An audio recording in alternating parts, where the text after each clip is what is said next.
जंगयून बचपन से चेंजी से शादी का वादा करता है क्योंकि दोनों एक दूसरे से प्यार करते थे। लेकिन अब जंगयून चेंजी को बड़े गवर्नर की बेटी से शादी करके धोखा दे देता है। चेंजी इस धोखे से बहुत रोती है, लेकिन उसे रास्ते में एक घायल आदमी मिलता है जो चेंगन सिटी का प्रिंस है जिस पे हमला हुआ है। चेंजी उसका घर लाकर इलाज करती है, उसकी केयर करती है, उसके लिए नए कपड़े बनाती है। प्रिंस चेंजी की मासूमियत देखकर उसे कई बुरे लोगों से बचाता है। जंगयून की वाइफ रूजहन चेंजी से बदला लेने के लिए उसके घर सोल्जर्स भेजती है जो उसे अरेस्ट करने जाते हैं क्योंकि वो 18 साल की है और कुंवारी है, जो कि कानूनी जुर्म है।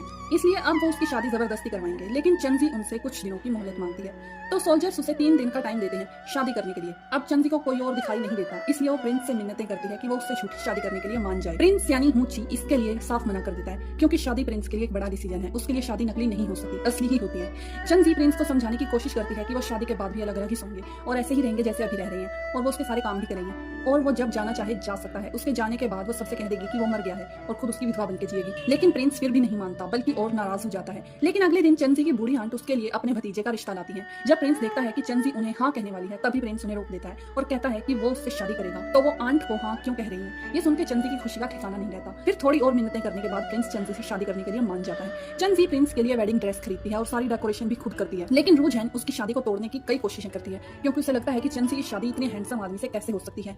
पर प्रिंस ने अपना ट्रैवल परमिट भी बनवा लिया था जिससे वो शादी लीगल थी। रूजहन शादी में आकर भी कई ड्रामे क्रिएट करती है, लेकिन चेंजी प्रिंस को उन पर अटैक करने से रोक देती है। वो कहती है कि उसे उनकी नहीं बल्कि प्रिंस की फिक्र है, इसलिए उसने उसे रोका क्योंकि प्रिंस घायल था। लेकिन फाइनली दोनों की शादी हो जाती है। लेकिन रूजहन अभी भी चेंजी का पीछा नहीं छोड़ती और अपने कजन से उसे किडनैप करने को कहती है, जो कि चेंजी को किडनैप कर लेता है और उसे ड्रग देकर उसका फायदा उठाने की कोशिश करता है। लेकिन हुची चेंजी को बचा लेता है और चेंजी और प्रिंस करीब आ जाते हैं।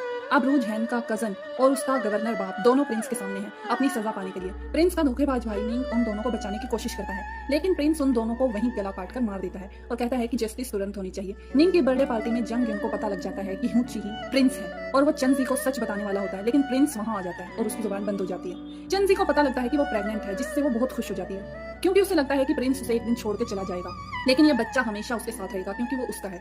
वो नहीं जानती कि प्रिंस चेंजी को छोड़कर नहीं जाना चाहता था और ना ही उससे शादी झूठी की थी। वो हमेशा से सच में उसे पसंद करता था, लेकिन घर आकर वो देखती है कि प्रिंस का घटिया भाई निंग वो उसके सामने है और उससे हुची के बारे में सवाल पूछता है। निंग को चेंजी बहुत खूबसूरत लगती है क्योंकि उसके भाई ने उसे पसंद किया था। तभी हुची वहां आ जाता है और निंग से जाने के लिए रहता है। लेकिन अब चेंजी को हुची के प्रिंस होने का सच पता चल जाता है और अब वो हुची को वहां से जाने के लिए कह देती है क्योंकि उन दोनों का कोई मेल नहीं है। लेकिन अब निंग चेंजी को किडनैप कर लेता है ताकि उसे अपने भाई के खिलाफ यूज कर सके क्योंकि चेंजी उसकी कमजोरी है। लेकिन प्रिंस वहां चेंजी को छुड़वाने आ जाता है। निंग प्रिंस पर वार करता है, लेकिन चेंजी बीच में आ जाती है और उसे तलवार लग जाती है। अब प्रिंस चेंजी को अपने साथ ले आता है और उसके होश में आने का इंतजार कर रहा है। चेंजी हुची का दुख देखकर होश में आ जाती है और प्रिंस चेंजी को सबके सामने अपनी वाइफ एक्सेप्ट कर लेता है, जिसकी उसे एम्पायर से काफी सजा मिलती है, लेकिन वो फिर भी उसे एक्सेप्ट करता है। अब प्रिंस चेंजी को अपनी सारी प्रॉपर्टी दे देता है और अपने आप को भी उसे सौंप देता है।